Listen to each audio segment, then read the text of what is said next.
Yo, apa kabar sobat? Kita pengen berbagi ya.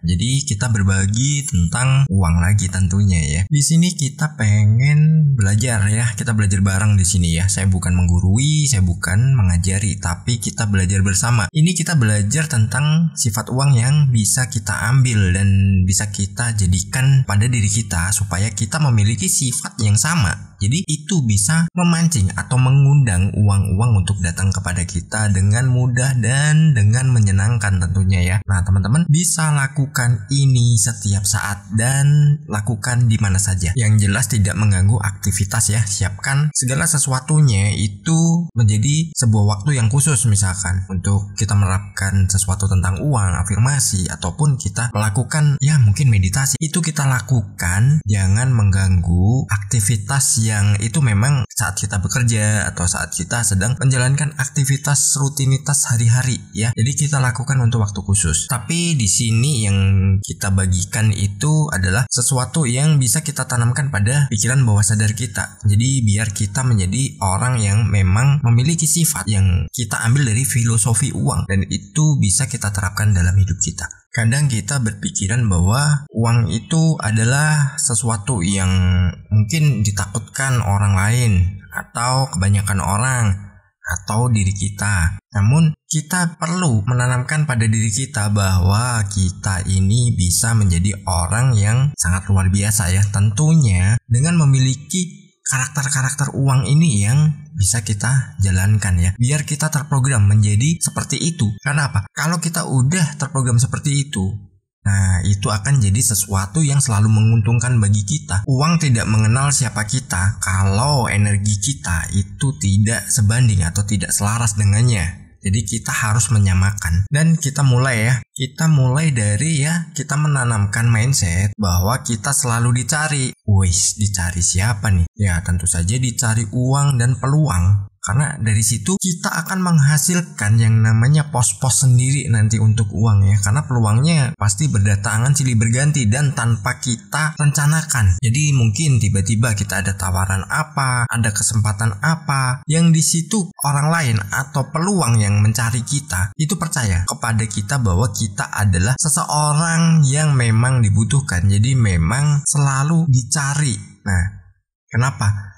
Karena gini, uang kan selalu dicari nih ya oleh siapapun dan uang itu dikenali oleh siapapun ya. Mau anak kecil, dewasa, tua, itu semua mengenali yang namanya uang dan mereka juga mencarinya. Dalam artian mencari, kalau anak kecil masa mencari uang? Nah, anak kecil ya mencari uang juga karena apa? Dirinya kan pengen jajan. Nah, dia mencarinya kemana? Orang tuanya dong. Ya kan? Jadi uang ini adalah sesuatu yang selalu dicari oleh siapapun. Bayangin tuh, kalau kita memiliki karakter seperti itu atau mindset kita seperti itu, peluang itu banyak banget. Karena apa? Kita banyak dicari. Karena apa? Banyak yang butuh. Sedangkan dari situ kita akan menghasilkan banyak sekali uang. Nah, jadi tanamkan pada mindset kita bahwa kita itu seperti uang yang selalu dicari dan kita dibutuhkan dalam kondisi apapun, dalam mode apapun. Ya, uang dalam segi mode apapun yang juga kita mau menerimanya ya. Kita dikasih uang 1 miliar meskipun itu bentuknya ribuan semua juga kita mau kan? Karena apa? Nilainya sama. Terus kita juga harus memahami ya nilai penting dari uang.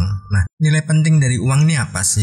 Uang itu memiliki nilai yang itu bisa merubah segala sesuatunya. Misalkan Anda nggak punya uang, pikiran Anda kacau kan? Mumet kan? Galau kan? Nah, ya seperti itu. Jadi nilai penting dari uang ini adalah dia bisa mencukupi atau memenuhi kebutuhan kita. Kita pengen apa? Nah, itu penting banget. Dan itu tanamkan pada diri kita juga. Kita ambil tuh sifatnya. Bahwa kita punya nilai penting juga. Untuk apa? Untuk peluang datang mencari kita.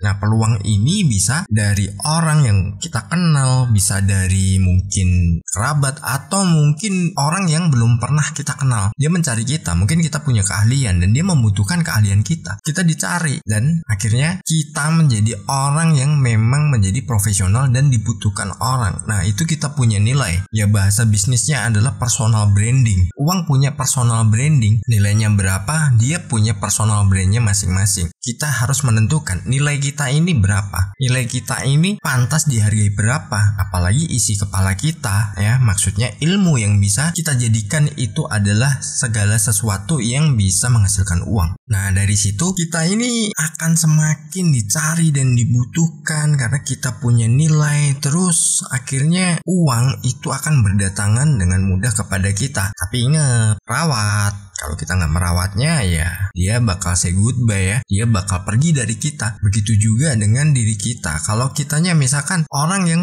menggunakan jasa kita atau membutuhkan kita, terus dianya menyanyiakan kita, mau nggak kita bertahan di situ? Tentunya nggak mau kan. Begitu juga dengan uang. Uang itu kalau kita sia-siakan dirinya akan cepat pergi. Tapi perginya bukan kayak kita langsung pergi gitu aja. Tapi kan dia perginya itu entah habis, entah berkurang dari waktu ke waktu dan gak ada sumber lain lagi. Nah kalau kita punya nilai, kita punya sesuatu yang penting dan itu dicari orang, itu akan menjadikan kita ini orang yang sangat luar biasa. Kita juga harus fleksibel ya, jadi kita bisa memasuki segala bentuk sektor. Dalam artian gini, misalkan nih kalau uang kan bisa dia punya nilai berapa, misalkan untuk gaji lah, uang ini digunakan untuk menggaji karyawan. Itu tergantung posisinya. Terus si posisi yang tertinggi lagi nilainya beda lagi. Nanti ada posisi yang lebih tinggi lagi nilainya beda lagi. Dan apa? Uang fleksibel, kita juga harus fleksibel. Kita bisa menyesuaikan. Jadi dengan siapa misalkan, peluang yang datang itu bagaimana? Kita sesuaikan dulu. Mungkin kalau memang